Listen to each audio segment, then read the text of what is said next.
Everything with breath, repeat the sound of His children. Clean hands, pure hearts, good grace, good God. His name is Jesus.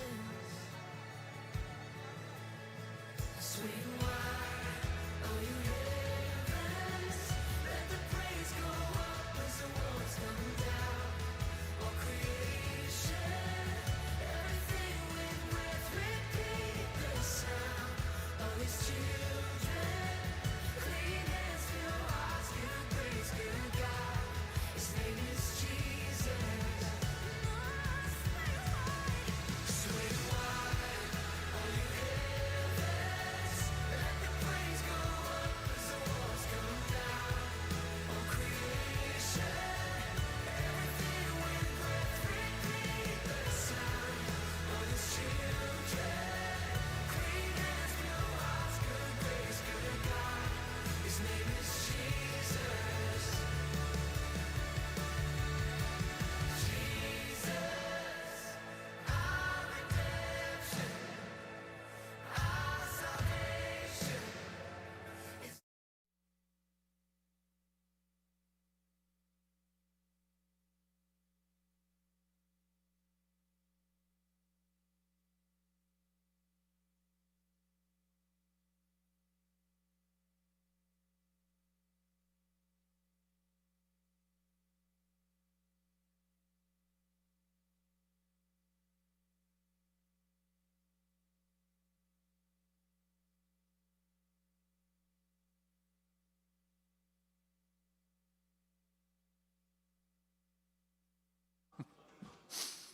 Good afternoon, everybody. Welcome to Dr. Hugh Ross's Paradox class.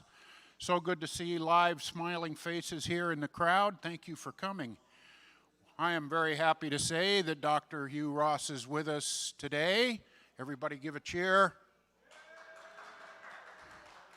And Hugh's going to be with us again for 4 weeks in a row. Say a cheer. In June, Dave Sargent is going to be teaching us, coming in from the frozen Wyoming. And let's see, thank you for everybody who brings treats back there. It makes it a wonderful, wonderful class to have treats. And my phone is ringing. That's embarrassing.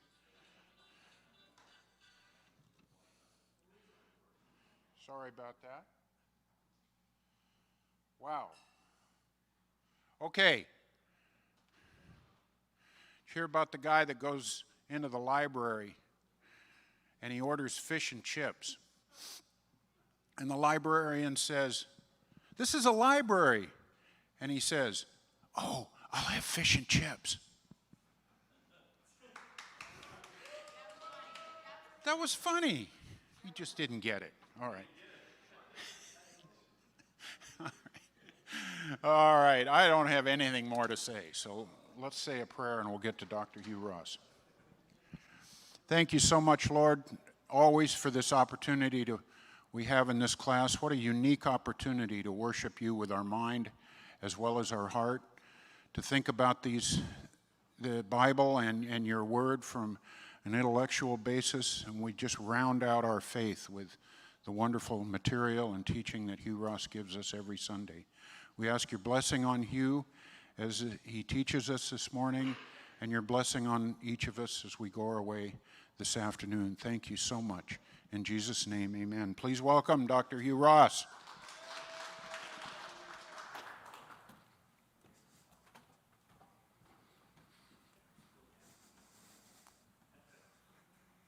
Well, I want to thank the team here for allowing me to sit. I got sciatica, so I'm in a lot of pain, can't really stand. And I can't complain. It's the first time in my life I've had it. And all of you who are, 6 feet or taller, hey, it's something that happens. And for all of you who don't have a lot of height, you're blessed.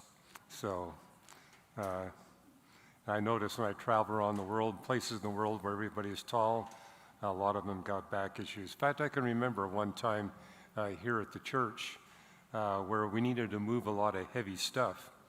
And all the guys here at the church were having back issues except for me. So it was me and all the ladies that moved all the heavy stuff. So, so just bear with me on this. We're in Genesis. We're doing a series on Genesis 1 through 4. We're getting close to wrapping up Genesis chapter 3. But Genesis 3 is where you see the first mention of death in the Bible. And people look at Genesis chapter 3 and often draw some mistaken ideas about what the text is saying about death. So what I'm going to try to do here, we got started last week, or the last time I was here, talking about, well, what does the Bible say about death? And the problem here is people often stop at Genesis 3, see the reference to death, draw the wrong conclusions, and really don't bother to go through the rest of the Bible. In fact, this past week I was teaching at Redeemer University. That's a university in Hamilton, Ontario, in Canada, and with the faculty there, and just really stressing how we need to work with our students and impress upon them the need to integrate all 66 books of the Bible. Basically, when you see something in the text, hold off until you go through the entire Bible and see everything it's got to say about that subject. Well, what we did the last time I was here 2 weeks ago was we looked at a few features of what the Bible says on death. And number one, God blessed humans with physical death so they would not be eternally spiritually dead. And then if you read Genesis chapter 2 and 3, what you notice is that God warned Adam and Eve, in the day that you eat of the tree of the knowledge of good and evil, you will die. Well, they didn't immediately experience physical death, but they did experience spiritual death. So Genesis chapter 3 introduces at least two different kinds of death, and if you go through the rest of the Bible, you see there are multiple kinds of death. But what we see here is a distinction between physical death and spiritual death, and how when we died spiritually, God blessed us with spiritual death so that God eventually could deliver us from the far worse consequence of spiritual death. And last time when we were here, we talked about how the difference between angels and human beings. God created two distinct species of intelligent life, one species that's subject to the laws of physics, and one species that is not. The angels are not bound by our space-time dimensions or the laws of physics, but we are. But because we are, we can experience physical death. We're in this realm where we have entropy. We're bound by entropy. Things decay. And so God was able to offer us a different pathway than he was able to offer to the fallen angels. For the fallen angels, the demons, there is no pathway for them to be delivered from spiritual death. But because we can experience physical death, there is a pathway. And how God chose to create a world where his son would die. And what I'm responding to, a lot of people look at death in Genesis chapter 3 and say it's all Adam's fault. God had nothing to do with it, but God is all powerful. Why would he be bound by an action by one of his created beings? But we know that God had a good purpose for death, because long before he created anything all, God the Father, God the Holy Spirit, and God the Son had determined that when they would create, God the Son would die on the behalf of the humans that God would create. So death was always a part of God's plan, even before he created anything at all. And if there was no death before Adam, the tree of life would serve no purpose, because that's one of the speculations people have, that when Adam sinned, it brought death for the first time to all life here on planet Earth, that there was no death of microbes, plants, or animals until Adam sinned. But if that's the case, why would you have the tree of life in the garden? It would serve no purpose. The tree of life was put there so that Adam and Eve and their descendants could partake of the fruit of the tree of life and be delivered from the consequences of the decay in their bodies that inevitably would lead to death. In other words, the tree of life in the Garden of Eden was kind of like a fountain of youth. You could partake of it, and it would reverse the effects of the decay in your bodies that were inevitably leading to death. So it had a healing purpose. But if there was no death before Adam, the tree of life would have served no purpose at all. Another abuse of looking at what happened in Genesis chapter 3, people go back to Genesis chapter 1 and say, notice, during the 6 creation days, God would stop and see what he created and said, this is good, this is good, this is good. It's repeated 5 times. And when he's all done, he says, of all of his creation, it is very good. And then people look at death and say, it's not pleasant, it can't be good, and therefore God's very good creation had to be a realm without any death at all. But notice the text does not say that the creation we're in right now is the perfect creation. It says it's the very good creation. But the distinction between what you see in the Bible and the holy books that undergird the other religions of the world, what we see in Christianity is a 2 creation model. What you see in the other religions of the world is a 1 creation model. Now, I will admit these other religions will often speak of heaven and hell, but they describe heaven and hell in ways that we can comprehend from our perspective in this universe. In other words, the heaven and hell that you see in Islam, Hinduism, and Buddhism, Confucianism, it's a heaven and hell that we can visualize, that we can understand as being part of our creation. But what we see in the Bible is that Christianity gives us a 2 creation model where the new creation is radically different from this creation. The new creation is the ultimately perfect creation. It's the realm where there will be no death, there will be no decay, there will be no suffering, there will be no pain, there will be no evil. But we're not there yet. As Jesus said, in this world you'll have tribulation, but take heart, I've overcome the world. Or you could put it this way, yes, in this world we'll have tribulation. How then can it be very good? It's the very best possible creation for the creator of the universe to enter into our universe and eradicate evil once and for all. So it's the very best possible creation for the eradication of evil and suffering. But as Jesus said, in this realm, in the world we're in right now, universe we're in right now, there will be tribulation, there will be suffering, there will be decay, there will be persecution. But he says, take heart, I'm taking you, those of you who are willing to follow me, into a new creation where none of that will exist. So that's point number 4. Let's look at a few other things that the Bible says about death. This is where the greatest misunderstanding happens. People read Genesis 3 and presume that when Adam sinned, this brought death for the first time into God's creation. In other words, they're interpreting the text as saying, not only did no people die until Adam sinned, no birds died, no mammals died, no animals of any kind died, no plants, no microbes died. But what the text tells us in Romans 5:12 and in 1 Corinthians 15, 20 to 22, Adam's sin brought death to all people. It did not bring death to all life. Probably the most explicit text on this is Romans 5:12, which makes the point that when Adam sinned, death through sin came upon all people. And the distinction there is of all the life forms that God has created here on planet Earth, we human beings are the only ones that are capable of sin. We're the only ones that experience sin. Your dogs and cats don't sin.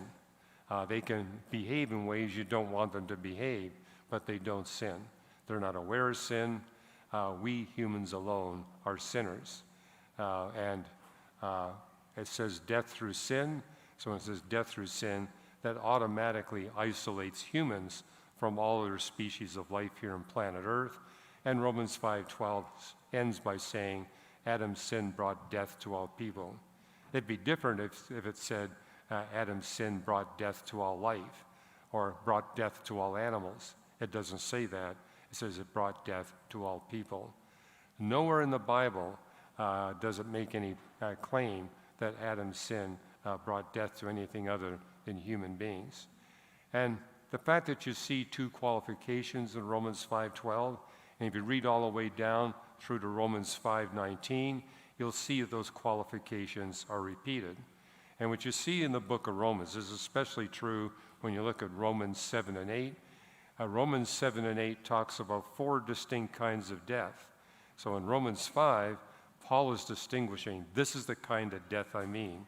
It's a kind of death you get through sin, a kind of death that impacted all people and not all life. And then if you go to 1 Corinthians 15, 20 to 22, you'll see the same qualifications are repeated. And the point here is, whenever you see the Bible repeating something 2, 3, 4, 5, or 6 times, this is something we need to take very seriously. And so the text, nowhere in the Bible does it say that there was no death of plants or animals or microbes before humans sinned. Now, people try to press that point, and I've seen this in a number of debates I've had with younger creationist leaders. They'll say, well, we're not excluding microbial death, and we're not excluding plant death, and they try to claim the Bible never attributes life to microbes and plants. But if you actually read through the entire Bible, you'll see that that's not the case. We see the same words being used for the life and death of plants as we do for animals. And what I also find interesting is they make a distinction. Well, we're not saying that there was no death of cockroaches and flies and mosquitoes. Those things were dying, but none of the birds and mammals were dying. And this is where I think you have a problem with sentimentality. We humans have been granted by God the capacity to emotionally bond with birds and mammals. And because of that emotional bond, it's like we can't believe that an all-powerful, all-loving God would bring death upon bunny rabbits unless we can blame it on Adam's sin. But here again, the Bible tells us that flies explicitly experience the same kind of life and death that we human beings experience. The Bible doesn't make a distinction. And I think the distinction that people are making here is based on sentimentality. We form a different bond with a dog than we do with a mosquito. You've probably all noticed that, right? And you don't seem to have any qualms at all about swatting and killing a mosquito, but having to put your dog down, that's an emotionally traumatic experience to go through. Mosquitoes, who cares, right? But the point is, the Bible actually uses the same Greek and Hebrew words for the death and life of flies and mosquitoes as it does for bunny rabbits and dogs and cats. So here again, we need to kind of sit back and realize there's a reason why God gave us a capacity for these animals to emotionally bond with us, is to teach us that God created these creatures to emotionally bond and serve and please a higher being. That tells us, likewise, we have been designed to relate to and serve and please a higher being. It was Job in chapter 10 who made the comment, look to these animals, look to these birds of the sky, the beasts of the field. They'll teach you, they'll instruct you. They'll instruct you about deep, important spiritual truths. I mean, as our sin causes us to run away from God, notice our sin causes these animals to run away from us. And as we bond with these animals, as they become emotionally bonded to us, outperform their wild cousins. Likewise, when we bond to our Creator, we outperform our wild cousins. And those of you who've had adult conversions probably recognize this. I didn't come to Christ until I was a sophomore physics student at the University of British Columbia. I was 19 years of age.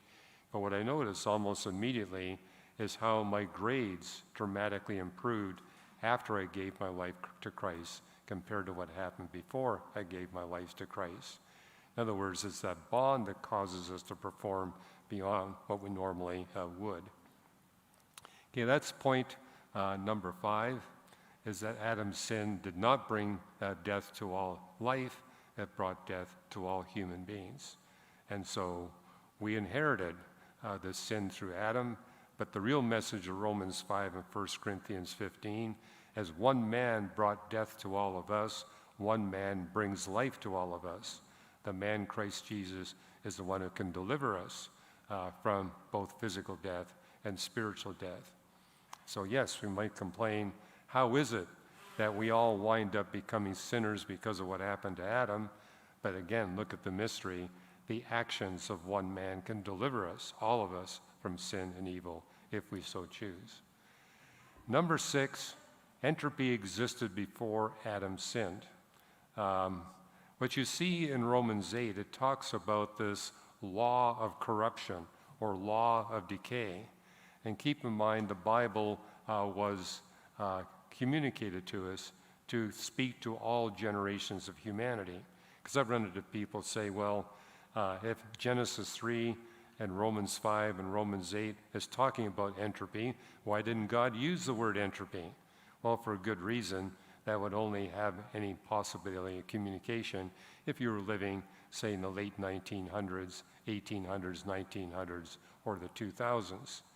Given that the Bible is inspired to communicate all generations, it's going to avoid terms and vocabulary that can only communicate to a few generations of humanity.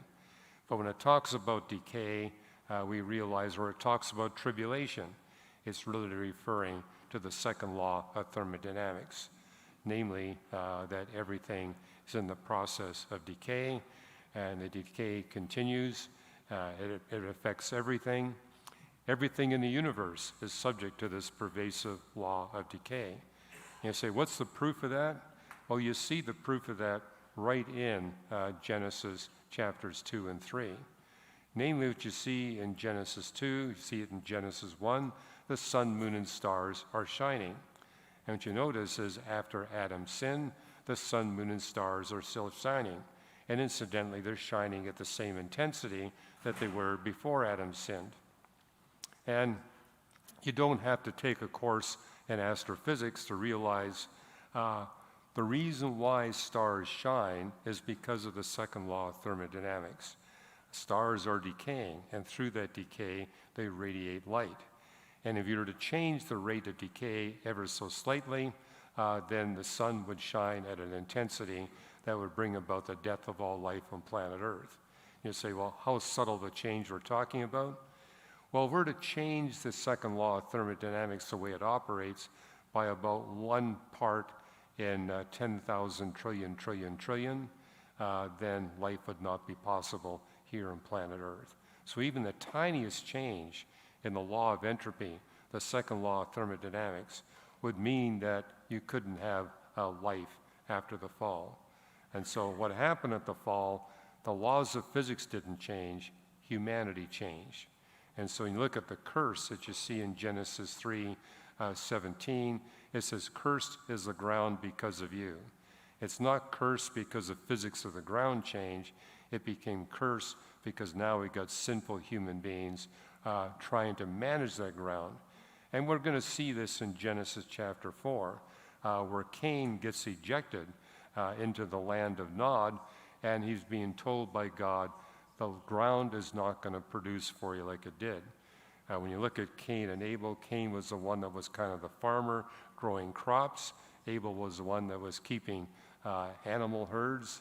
And basically, when Cain murdered his brother Abel, God said, from now on, the ground is not going to produce. Well, the ground wasn't producing as it did before Adam and Eve sinned, but basically it's making the point to Cain, hey, because of the grievous sin you've committed, the ground is going to produce even less. And this is the point. The more we sin, the less productive our agricultural land will be. And so entropy existed before Adam's sin. It existed after Adam's sin. There was no fundamental change in the laws of physics. Gravity is the same. So Adam and Eve were not walking in a different way than they were after the fall compared to before the fall. The law of gravity was exactly what it was.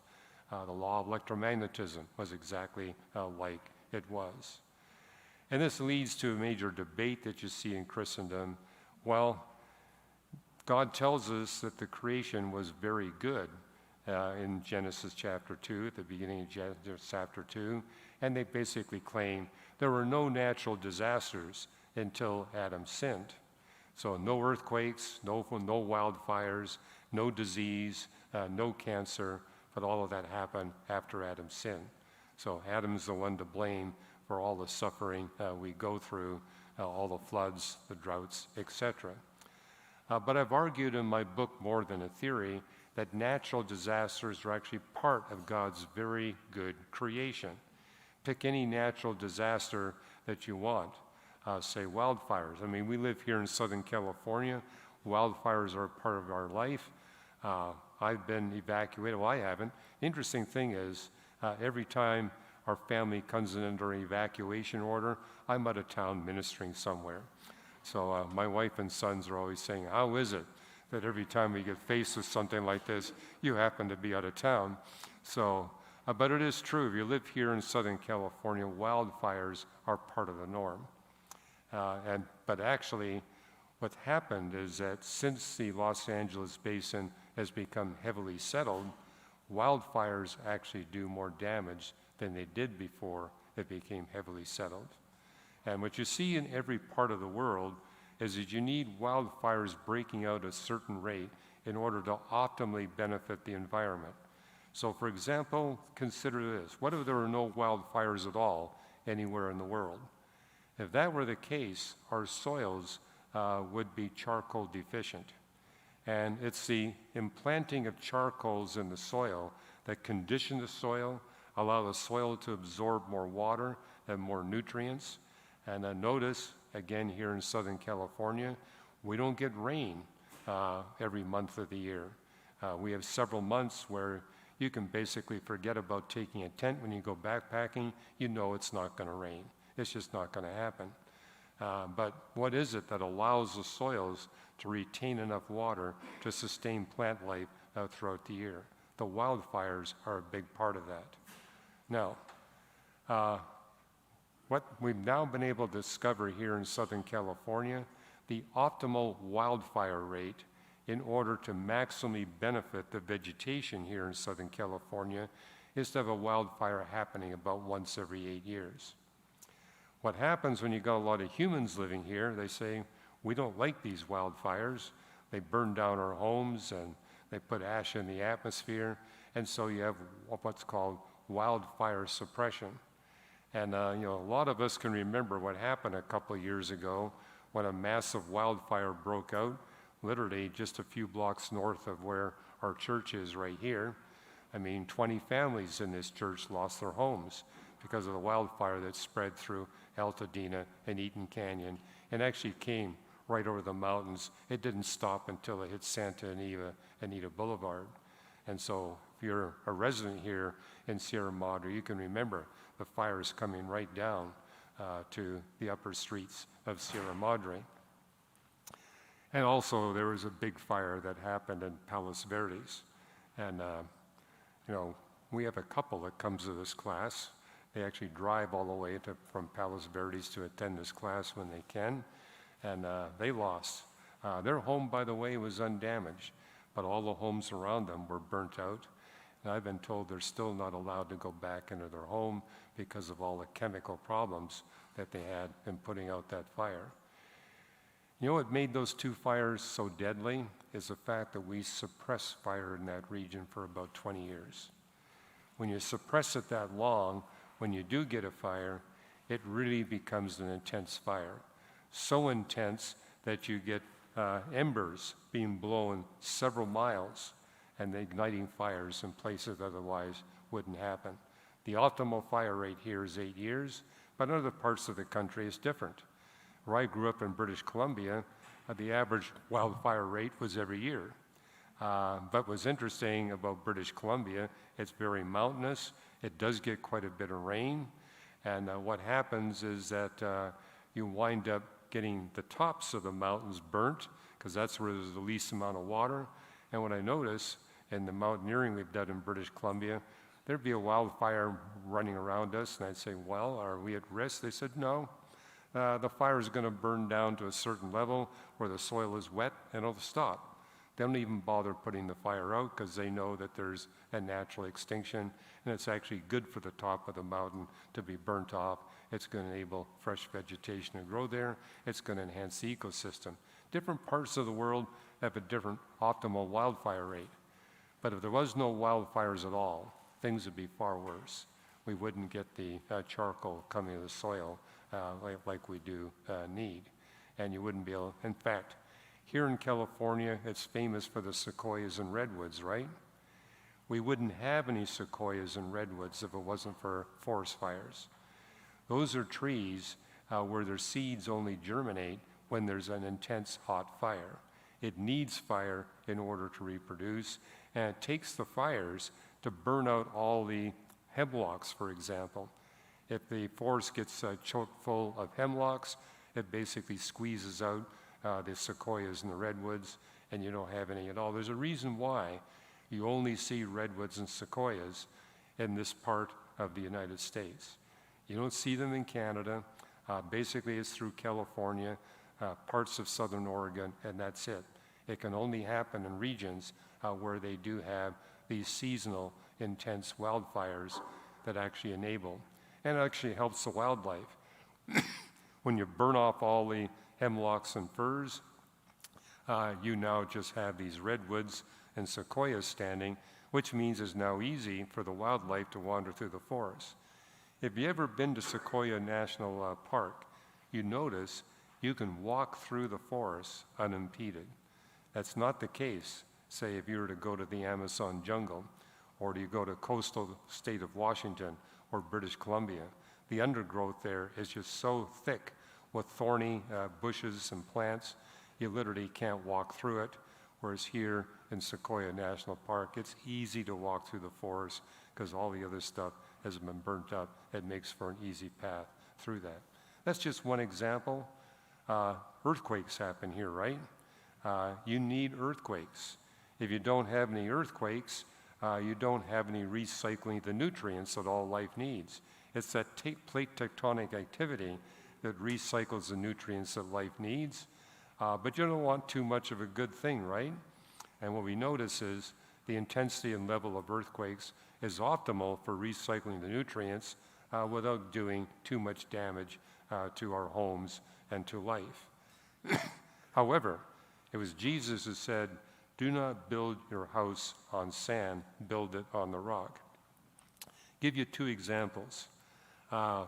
Haiti had a magnitude 7.4 earthquake. New Zealand had one at 7.4. Okay, in New Zealand, what was the death toll? 2 people died. Almost no structures were damaged. What happened in Haiti? Widespread structural damage, and about 200,000 people lost their lives. What's the difference? You go to Haiti, you have these cardboard shacks. People were building their domiciles in places where the soil was very unstable, whereas in New Zealand, they knew that they were going to have earthquakes, and they had building codes in place that ensured, hey, when a big earthquake happens, good chance your home's going to survive and you're not going to lose your life. So identical earthquake, radically different consequences. And basically Jesus was saying, in this world you'll have tribulation. Well, if you're going to have tribulation, you need to prepare for it, but also recognize that which causes tribulation is all optimally designed to maximize our comfort and blessing here in this planet. It's also true of hurricanes. We don't really get hurricanes here in California, but you certainly get them on the east coast of North America. But it's those earthquakes that basically act as a thermostat. If the ocean gets too hot, it generates a hurricane. Hurricane creates a vast cloud, begins to drop a lot of rain. It cools that part of the ocean. The hurricane moves over the land, and likewise, the hot parts of the land masses get cooled off. And if you go to the eastern states, about half of the rainfall comes from hurricanes. Take the hurricanes away, you wouldn't have that.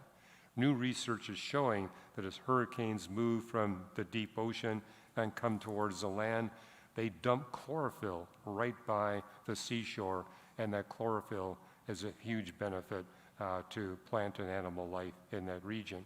So bottom line is we can thank God for hurricanes, but we also can thank God they don't last that long, and they're just the right level of intensity. If it was less intense, we wouldn't get the benefit from the hurricanes. If it was more intense, they would cause more destruction and death. They're all at the optimal level. But once again, it's in the context. Don't build your house on sand, build it on the rock. And what having gone to places like Florida, what alarms me is you go to, say, the eastern, what do they have there? They have these little villages for senior citizens where they're living in these mobile homes. And it's like, wait a minute, this is hurricane territory. And what are we doing? We're putting these senior citizens who have the most difficult time escaping the catastrophe in the most unsafe domiciles. And part of it is their fault. They like living near the beach, and they like the fact that these mobile homes are cheap. They live there, but they're putting themselves at great risk. It's interesting that the Native Americans, if you go back before the Europeans came, they refused to build any towns or villages on the eastern seaboard of Florida. They said, we're not going to live there. They moved away from there. Said, we don't care if it's a nice beach with great waves. We're just not going to live there. The risk is too high. I could go on and talk about other forms of disasters, tornadoes. Tornadoes, too, optimally benefit human civilization. So we call them acts of God. In one sense, I think that's an appropriate terminology. They are an act of God in that they're optimally designed to maximally benefit plant life, animal life, and especially we human beings. But we also need to realize we need to be wise in how we manage our planet for ourselves and the benefit of all life. That's Genesis chapter 1. God put Adam and Eve and all humanity in charge of the resources of planet Earth to manage it for our benefit and the benefit of all life, which means we need to recognize these kinds of events will happen and we need to appropriately prepare for them. And one I've just written about is that you really don't want an asteroid crashing into your home. It's going to do a lot of damage. And unfortunately, we got this atmosphere which burns up the comets and asteroids as they come through the atmosphere, with a few exceptions where they're big enough and they crash into the Earth. And God could have designed our planet Earth where we don't get any of these collisions. But if that were the case, our planet would gradually get desiccated. Because we have the gravity that planet Earth has, and by the way, you can't make our planet any more massive. If you do, you lose the plate tectonics that we need to recycle the nutrients. We're literally living on the biggest rocky planet on which life can possibly exist. But because of that, our gravity is not quite strong enough to keep all the water, and so we lose a tiny amount of water through gravitational escape to interstellar space. And incidentally, that's a good thing, because if we had a stronger gravitational pull, now we'd be holding on to things like methane and ammonia with more efficiency. And so you don't want that. You do need to lose a little bit of water, but we happen to be living in a planetary system where we get a gradual delivery of tiny quantities of water from comets. Comets are 85% frozen water, and most of the comets that hit us are so tiny that they burn up in the atmosphere, but they deliver enough water to replace the water that we lose to interplanetary space. So everything is optimal. So yeah, next time you have to celebrate Thanksgiving, you might want to thank God that we get just the right bombardment of comets. We also get just the right bombardment of asteroids. I mean, some of these asteroids, if you look at the asteroid belt, about 3/4 of them are what we call rocky asteroids, made up of silicon and oxygen and other minerals, and they do deliver, a lot of valuable nutrients to us. But 1/4 of the asteroids are what we call metal asteroids. They're basically big, huge chunks of iron, nickel, cobalt, gold, silver, uranium, thorium, platinum, etc. And there's one of these big asteroids that struck near Johannesburg, South Africa, kind of punctured into the Earth about 300 billion years ago. But that's now the source of 80% of the gold that we have in circulation on planet Earth, and 80% of the platinum. All come from one asteroid. And unfortunately, it collided with the Earth long before we showed up. And there's also an asteroid that hit in Canada, a town called Sudbury, on in Ontario there, and that's responsible for half the nickel that's in circulation. So And also explains how what we're going to see in Genesis chapter 4, it talks about Tubal-Cain, how he was a forger of bronze and other metals.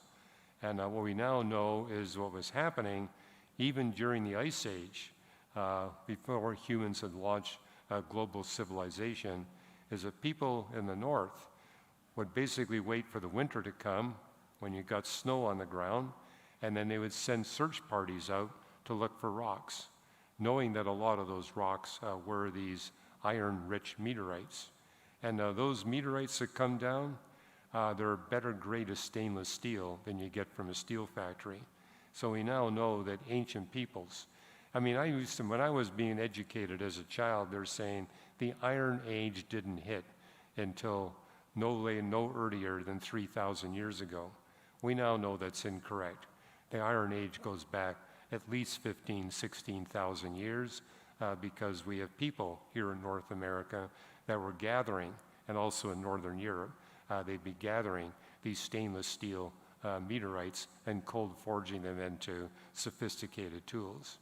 So people look at Genesis 4 and say this can't possibly be true. We now know that it could indeed be true. Now, I was asked to talk about this when I was speaking at Redeemer University a few days ago, and they said, we know this asteroid did hit near Johannesburg. Can't we just grab one of those asteroids and begin to mine it and lower the price of gold and platinum? And I said, well, you got a point there. Because of how valuable and rare platinum is, we got a problem with a lot of cancer drugs. I mean, a lot of the really effective chemotherapy drugs are platinum-based. But I talked to my son who's in the medical arena, and he said, some of those drugs, it's $10,000 a dose. And if you got this kind of cancer, you need to be taking that dose on a regular basis. It explains why people who have these kinds of cancers literally become financially broke because of how expensive these chemotherapy drugs are. And so there's some motivation. Hey, we know there's asteroids out there that got a huge amount of platinum in them, a lot of gold. Why don't we go and grab one? In fact, I think NASA right now is sending a spacecraft to Psyche. Psyche is one of these extremely metal-rich asteroids, and it's been valued at $10 quintillion. And that's because it's quite big. It's the biggest of these known metal asteroids. And it's like, we're not going to mine that. It's too far away. However, NASA has said, we found two small ones. And these two small ones actually make close pathways by the Earth. We just have to wait till the next time it comes near the Earth.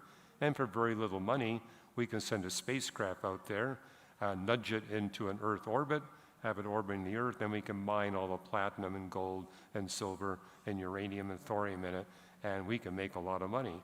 Hey, that might even take the U.S. national debt, right? Because the one that's a little more than a kilometer across, it's valued at $20 trillion. The one that's about 2 kilometers across is valued at over $30 trillion. So yeah, NASA is seriously considering doing this. And, and the wonderful thing is these are metals that aren't ores. It's basically pure platinum, pure gold, pure osmium, all these expensive metals, and we can go and mine that.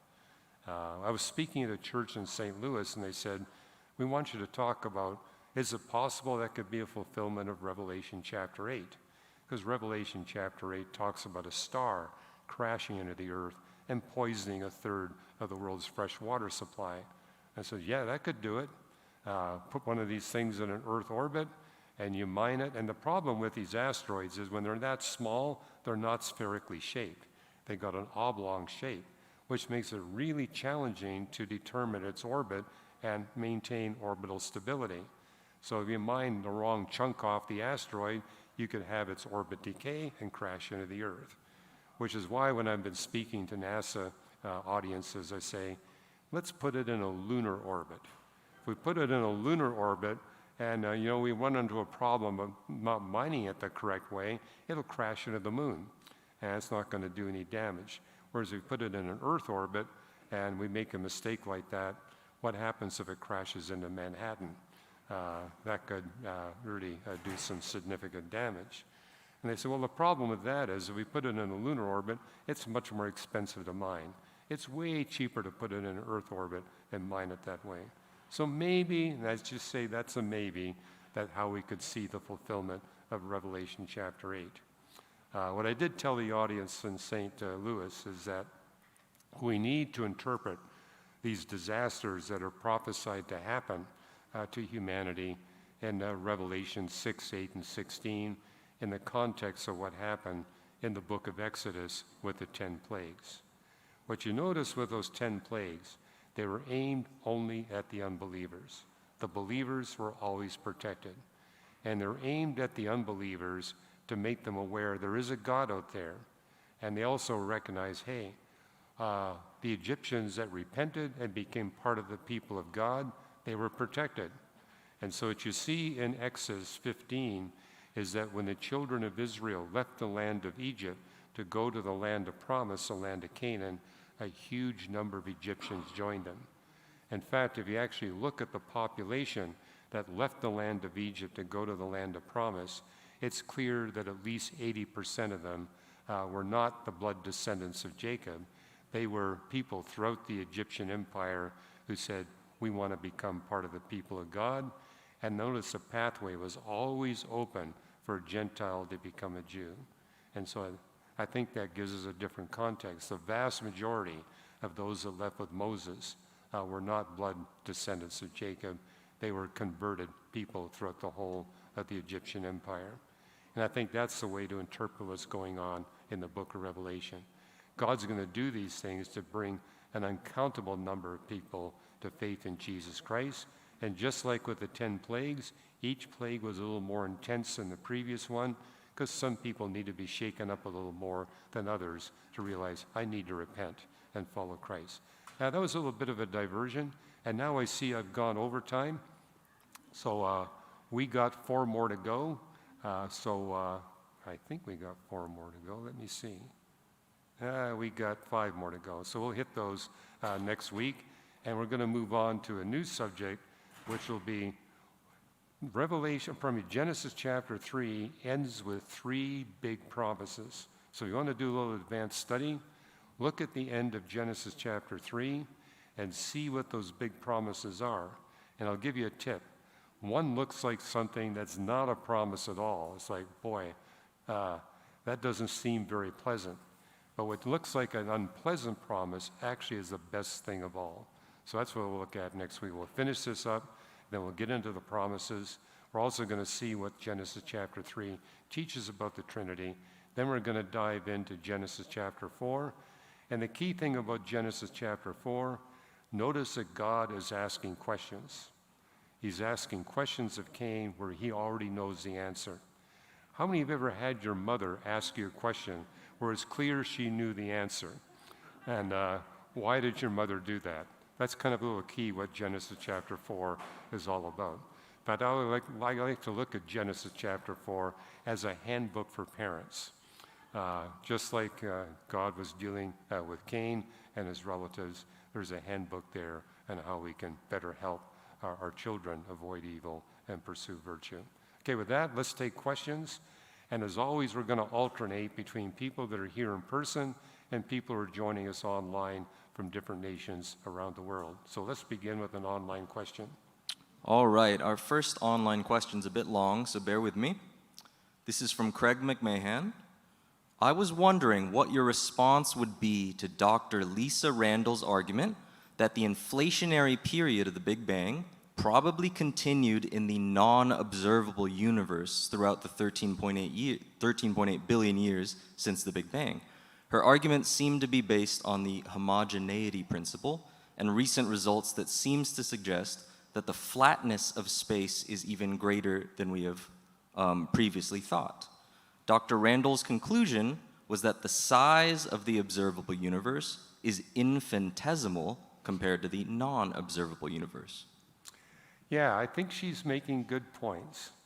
That if you've got a geometrically flat universe. And yes, it measures to be flat to a little better than 3 places of the decimal. And she's making the prediction that it's going to prove to be even flatter than that. That's where I kind of part company with her, because instrumentally, we've kind of pushed measurements of the geometry of the universe to the theoretical limit. We might get it to 4 places of the decimal. I don't think we'll ever get it to 5 places of the decimal. And even 4 is going to be a challenge. And by the way, when I talk about a flat geometry, it's not flat like a piece of paper. So in 3 dimensions, a flat geometry is a plane. In 4 dimensions, a flat geometry is either a saddle or a spherical shape. So it's 3-dimensionally flat, not 2-dimensionally flat. Don't try to visualize it. It can't be done. But we can develop the mathematics to show that's the way it is, and we got measurements to show us. But it does have the consequence of telling us that there had to be some kind of inflation event in the early universe. And if the universe is very close to flat, that means that the inflation event, and again, if you're not familiar with that term, you have the cosmic beginning, where the universe is infinitesimally small, an infinitesimally small volume, and it expands. But to explain why the universe is big as it is, where the galaxies are separated by the distances they are in only 13.8 billion years, there has to be a period when the universe is extremely young, where it hyperinflates. And you say, what do you mean by hyperinflation? Where the universe expands millions of times faster than the velocity of light. So we're talking a dramatic increase in the expansion rate of the universe. Now, it doesn't last long. This inflation event happens between about 10 to the minus 32 and 10 to the minus 35 seconds after the creation event. But in that very tiny window of time, the universe expands from the size of about an atom to the size of, say, a grapefruit or an orange. And you say, it doesn't sound like much, but given the little time you got, that really does translate into an expansion that's millions of times faster.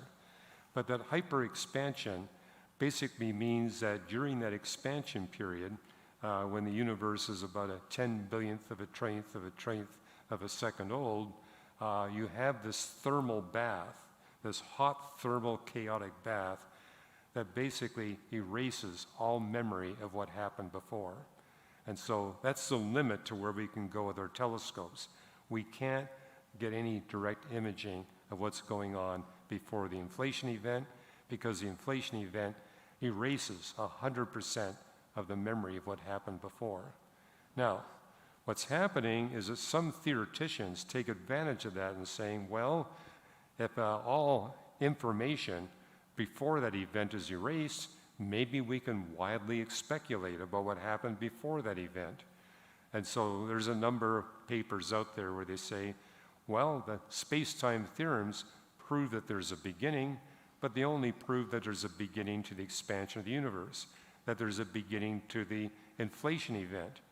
Maybe there's something exotic that goes on before that event, and because we can't tell, we can freely speculate.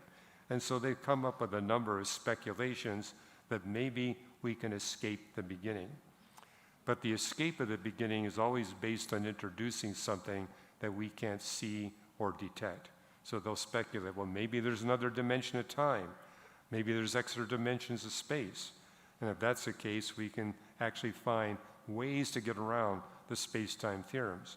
Or they speculate, maybe the velocity of light in that era is no longer a constant. Maybe it's millions of times faster. And likewise, they can do that with other laws and constants of physics.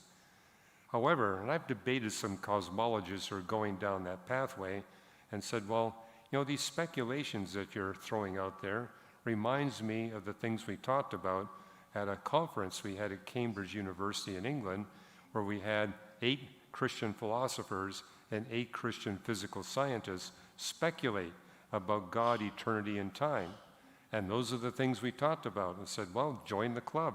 You're now on Christian turf, where we actually think about what was God doing before the beginning of the time dimension of our universe, or before the beginning of expansion, or before the beginning of the inflation event. Key Bible verse, Hebrews 11:3. The universe we can detect did not come from that which we can detect. And so all these speculations in that context, there is a boundary to what we can detect. And we're talking about what we conceivably detect, not necessarily have detected, what we can conceivably detect. There's a beginning to all that. So whenever people say, hey, I don't think there's a beginning to the universe, what's your definition of the universe? What's your definition of the beginning? And by the way, we have in Mark 10, where Jesus talks about the beginning.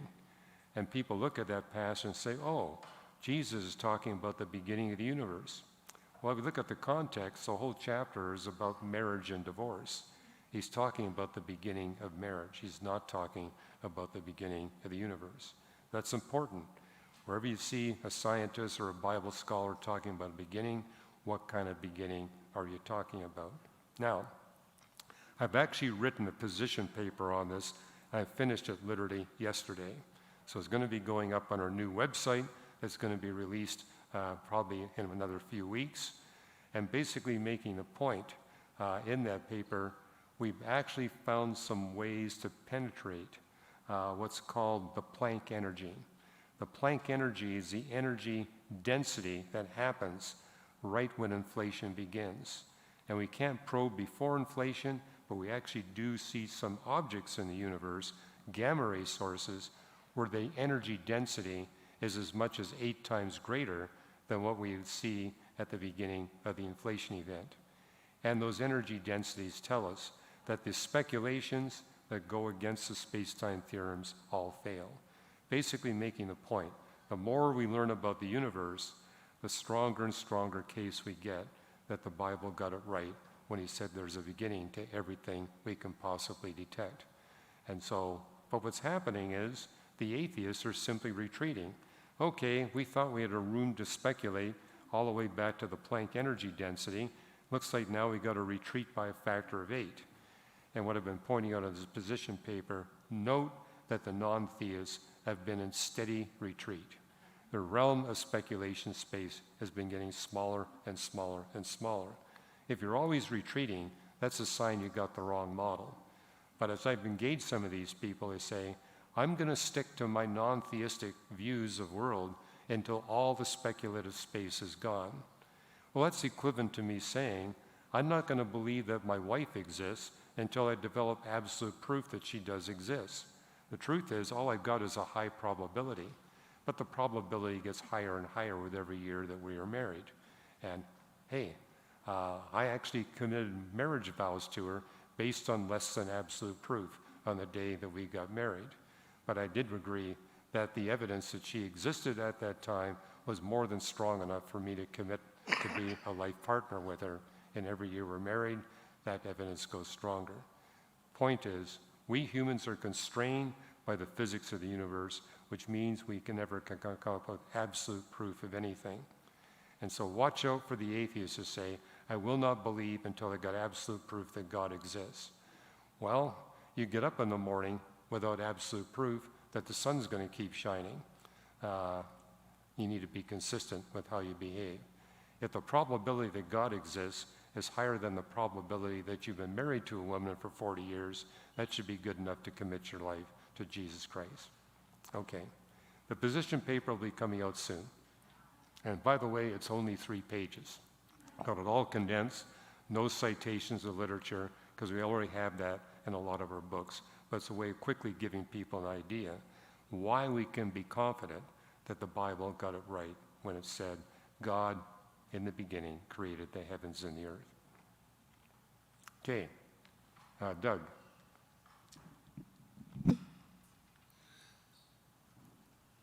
I see. Yeah, you there's there. bright lights up here, sorry. Wow.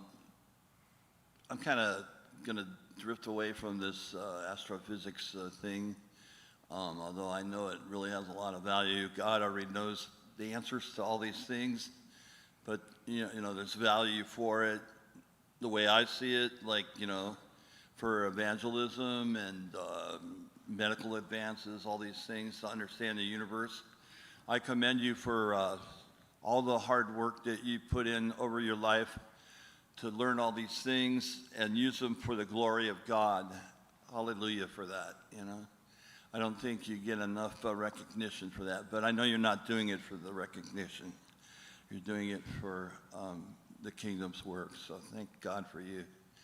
And just a little side comment, I watched the debate between Fazell Rana and Aaron Ra, and I think Fazell Rana was a perfect gentleman throughout the debate. I've seen debates with this Aaron Ra, an atheist, many times, where this guy Stewart just totally lost his temper with Aaron Ra because he could agitate you. But man, it was a great discussion. I could tell that that day, and probably in general, Fazell Rana really is a good listener and has prepared himself to really be an evangelist like you have in a way. About the animal thing, Animal Planet, the soulish animals. A lot of people who have dogs, they say that dogs have like a expression of guilt, you know, and I think you've talked about this before, like they kind of mimic the expressions of us, but it almost seems like they do know right and wrong somehow. So I was wondering if you could comment on that, and I'm not necessarily going to ask you to repeat the story about the Backstreet Boys cockatoo, but yeah, about the guilty expressions of dogs, and I've heard like crows can learn to hide your keys and go in your wallet and hide your driver's license. And it seems like they have a sense of humor. And then you have chimps laughing. I mean, this whole mimicking thing really has me fascinated. Can you comment on it? Thank you. Sure. You will see an article I've written on the reasons.org website about the guilty dog syndrome, because that's been cited as evidence. You know, we're not the only sinners. Look at these dogs. They are obviously experiencing guilt for what they've done, so they're just sinners like us. But there's numerous scientific research papers showing that the dog is simply responding to what the human owner wants to see. So keep in mind, God designed these creatures to serve and please us. And if what brings us pleasure is recognizing that the dog acknowledges they did something that we don't approve of. I mean, I had a pet dog as a child that was really good at the guilty dog syndrome, mainly because the dog was trying to get on the good side of my dad and get the treats that he wanted. And he realized, I'm not going to get those treats unless I put on this particular look. So it worked well for him. So, dogs aren't the only creatures. The thing about dogs is, because they've been bonded to us for so many centuries, they've actually adopted facial expressions. So you look at dogs that have had no contact with humans, or the wild dogs, they don't have that. What's happened is we bred these dogs to emotionally connect with us, and so the dogs have basically learned how to make eye contact with us. I mean, dogs don't normally smile, but we've actually bred dogs so that they smile when we want them to smile. Whereas in the wild, a smile is usually a threat. But they figured out, hey, this is how I can get on the good side of my human owner. I'll just smile when they want me to smile. I'll put on a guilty look when they want me to put on a guilty look. And experiments have been done to show that the guilty look has got nothing to do with what they've done. And so a dog may not have misbehaved at all, but if that's what the human wants to see, they'll put that on. And also they notice, if you bring on a human that they're not bonded to, you don't get the response. It happens with a human where they have that intense emotional bond. And again, it's got nothing to do, because they would have dogs that would kind of do something that was against what the human owner wanted, and it didn't make any difference whether the dog did it or not. The dog just knew, if I put on this look, I'm going to get in favor with my human owner and get what I want. So the guilty dog syndrome has got nothing to do with the sin of animals. And we actually cite papers written by people who don't have a Christian worldview perspective, and they've drawn this conclusion. So, but it's easy for us to anthropomorphize. And so we tend to impugn human characteristics and qualities. And the same thing happens where people said, hey, I got a horse that can do mathematics, where the horse will kind of stomp out the number that you want. And what they discovered is the horse was so bonded to the human owner, it knew just by looking at the human owner when it got the right answer. It knew when to stop something. So what's 3 plus 5? And the horse would do 8 stomps with its hoof, or not, kind of do this with its head. But it's all, if you take away the human owner, it gets the wrong answer. It only gets the right answer when the human owner of the cow or the horse is there. So yeah, the horse is not doing arithmetic. It's simply all based on the emotional relationship the horse has. And you mentioned crows and ravens. They're really good at finding out what works to get that connection. Just a little short follow-up about I asked about if they have a sense of humor. You see chimpanzees laughing, playing around, do they have a sense of humor? Sorry, but that was part of my do question. animals have a sense of humor? They know that we human beings have a sense of humor, and they like to play up to us. I mean, these animals are strongly motivated to bond to us and serve and please us. And so, yeah, I had a pet bird once that didn't laugh at all until that bond took place, and realized we enjoyed the bird laughing, so it would start laughing. So again, it's all based on the bond. In the wild, they don't laugh.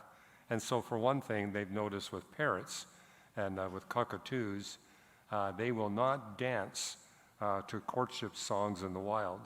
But when they're bonded to a human being, they'll dance to our favorite music. And I saw that even with the parrot I had, it would do that. In fact, it was interesting, my pet parrot would screech and yell and throw a tantrum when my sisters would play the rock music. But when I played my favorite Bach music, it would do this really cute dance on my shoulder. And so it's all dependent on who the bird is bonded to and what the human owner enjoys. There's a famous case of a cockatoo that doesn't like classical music at all, but really likes the music of the Backstreet Boys. Why? Because its human owner didn't like classical music, but really liked the Backstreet Boys. And that bird knew exactly the favorite Backstreet Boy tune that it would do.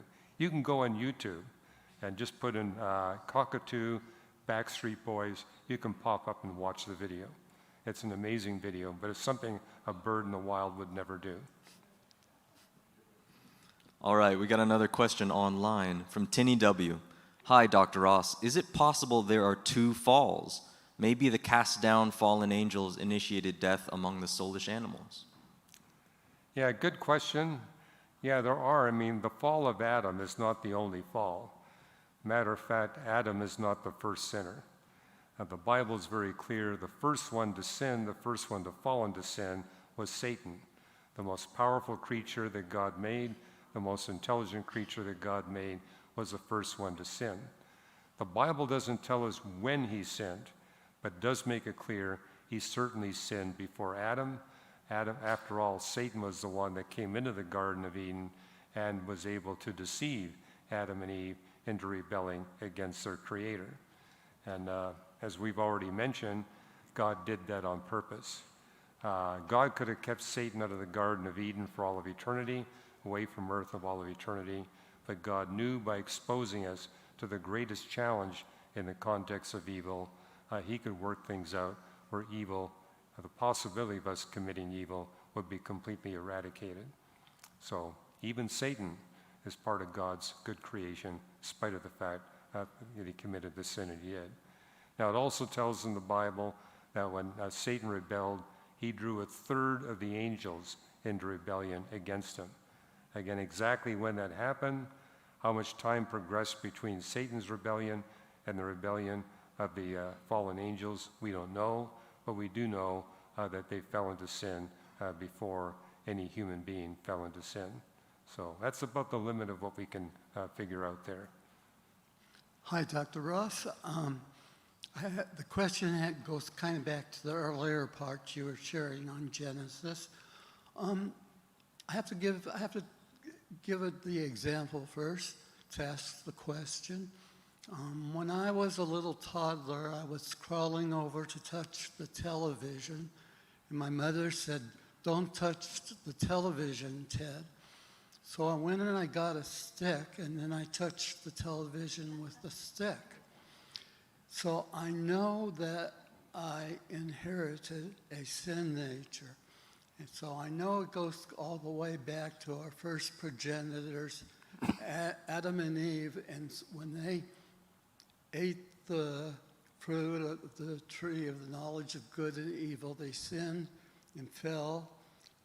And I don't know how what they're eating, the fruit, say got into the genes, or how was it that we actually inherited the sin nature from our original parents?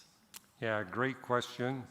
And Paul addresses it as a mystery, but he does make it clear because of the one offense of Adam, all of us are sinners. And that's true even of young children. Some people argue, well, we don't become sinners until we hit an age of accountability. But if you're a parent, you realize, my children, they begin to express sin at a very early age. I mean, your comment about touching the TV with a little stick. But people say, well, before the age of 2, that doesn't happen. Nothing happens until you hit the terrible 2s. And my comment is the terrible 2s start even in the womb. We're all sinners. And what we're not failing to take into account, when a child is, say, 6 months old, their level of development physically and intellectually is such that it's very difficult for us to see the sin that's being expressed. They simply don't have the capability of expressing sin until they're 2 or 3 years of age. Then we can see it easily. But I would argue, based on the book of John, chapter 1, we're all sinners.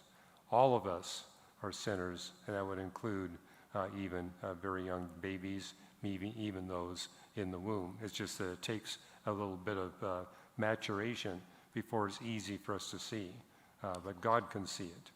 So, and you're asking another question?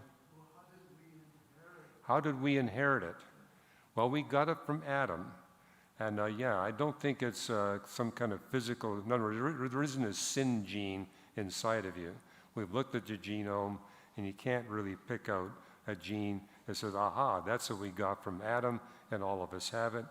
Evidently, it's spiritual genetics, not physical genetics. And I think Paul, when you get into Romans 5 through 8, basically makes the point, hey, all of us became sinners through one man, and it's a spiritual genetics. Likewise, there's a spiritual genetics we inherit through the one man, Jesus. So Jesus, notice that Paul makes that contrast. You got the man Adam, you got the man Jesus.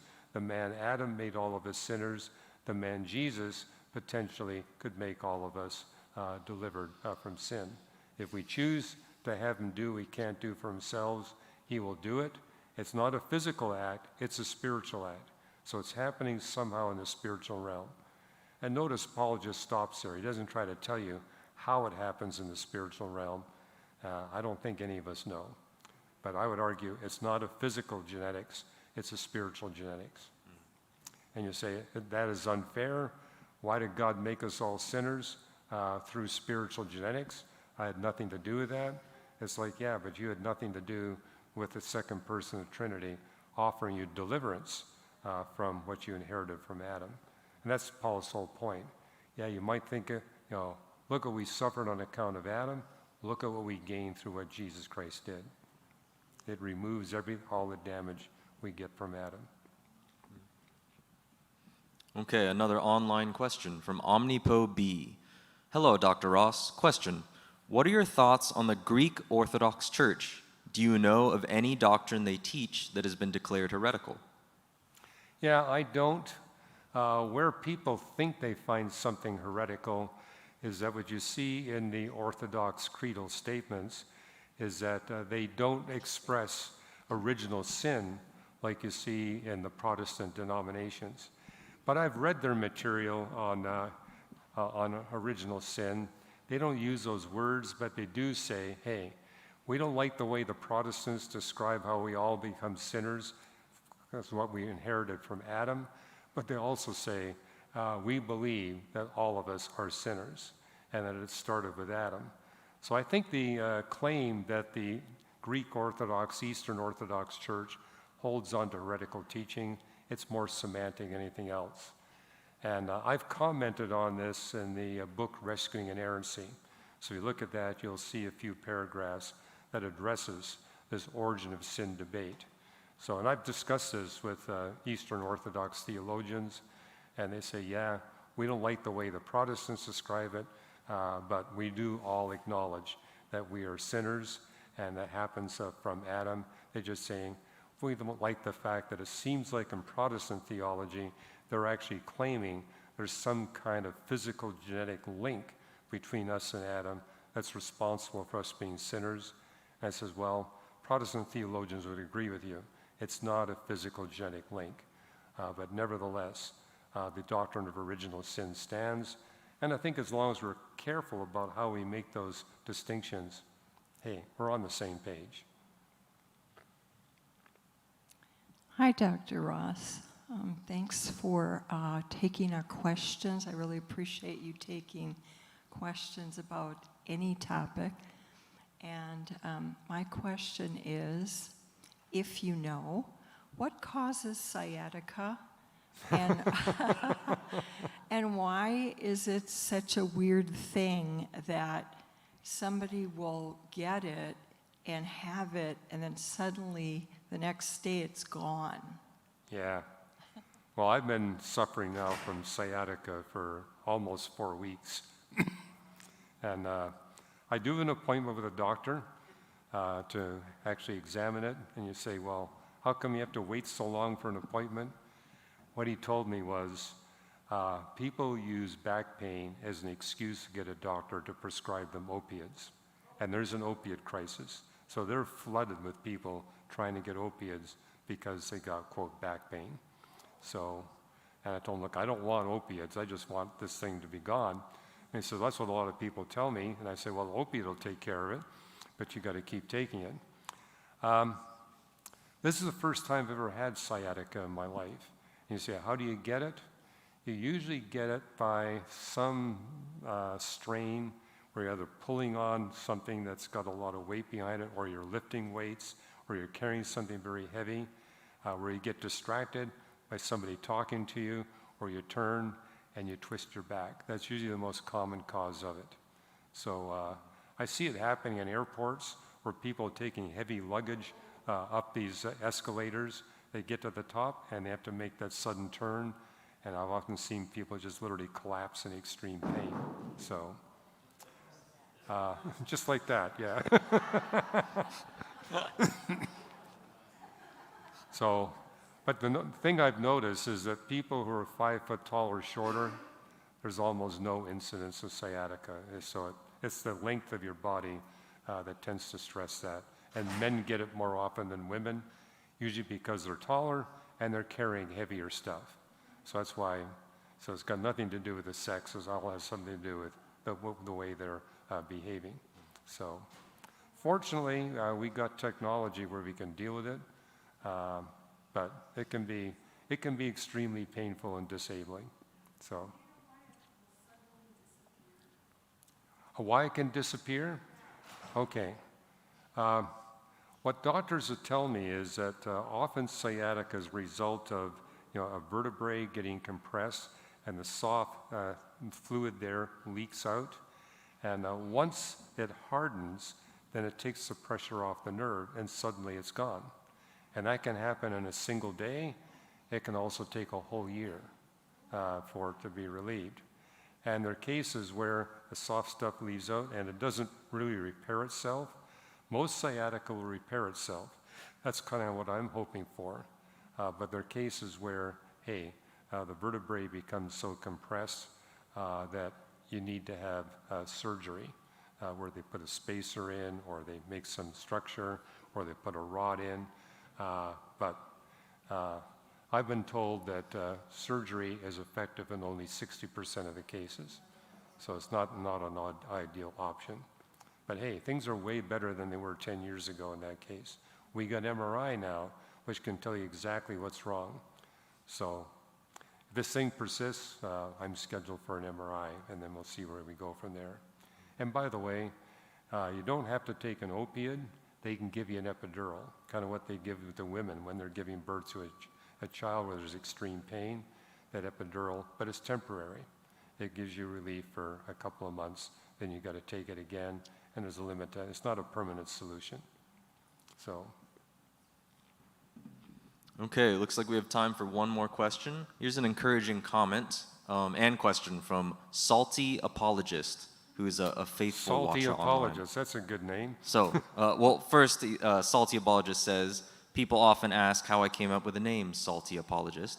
I got it from Colossians 4:6. Let your speech always be gracious, seasoned with salt, so that you may know how to answer each person. Inspired, of course, by Dr. Hugh Ross and 1 Peter 3:15, he says. Great news, Salty Apologist says. I broke the ice with science in my Sunday school class this morning, and we ended up having a lively discussion, but very respectful. Bottom line, they didn't excommunicate me. I give a thumbs up. Now for the question. How up-to-date is the science in your book, Navigating Genesis? I'm on chapter 17 and was just wondering since it came out in 2015. Yeah, I wanted to update Navigating Genesis, but I was away on a trip, and when I came back, they said we already sent it back to the printer for a new reprint. They said, you're going to have to wait 3 years before you get a chance to update it again. But I told them, look, I don't want that happening again. When you get close to running out of copies, there's a lot of material I want to update in that. In particular, I want to update the chapters I have on Creation Day 3 and 4, because there's new scientific discoveries that make the case that this is really in detail exactly how God did it. It's a much stronger argument than we had when I brought up the book in 2013, I think it was. And also the part about the flood, I got a whole book on the flood. I'm not planning to change a lot about that, but I really want to give people in that book, hey, if you want to go into this in more depth, here's an entire book. And I would change the dates in that book based on what I was able to demonstrate in Noah's Flood Revisited. So yes, I'm hoping that book sells well so I can get the update in sooner rather than later. Okay, that was pretty quick. Let's squeeze in this one last question. I feel bad if they don't get it. From Sebastian D2G Online. What is the meaning of the tree of life in Revelation, please? What is the meaning of the tree of life? It says the tree of life will bear fruit for the nations. And we're going into the new creation in Revelation 21 and 22, and it tells us that the followers of Jesus Christ will be managers over that new creation. And when it talks about the nations, I think it's referring to the fact that this is when God creates again. For 6 days God created. He rested on the seventh day. We're in the seventh day right now. And eighth day is coming when he will create again. And we're going to be managers over what God creates. And so the tree of life is not for us. It's going to be for the nations. And I just see that word nations as referring to God's going to be creating some new distinct kinds of life, and they're going to need access to the tree of life. We won't, but we're going to be teaching them, manage them. We're going to be instructing and teaching the angels. We are the partakers of God's grace, so we're being prepared for careers that the angels will not be able to fulfill. Thank you, Dr. Ross, and that's our time. Will you please close us in prayer? Be happy to do that. Father in heaven, we thank you that these early chapters of the Bible, these early chapters of Genesis, so richly prepare us for everything else you got to teach in the book of Scripture. So, Father, I pray that we be blessed as we continue to study this. And, Father, there's so many people we engage that have serious questions about these chapters that cause them to doubt that the Bible is the inspired word from you. Help us to be better equipped to address those questions, to answer them, and guide people into a relationship with you. In Jesus' name, amen. Thank you.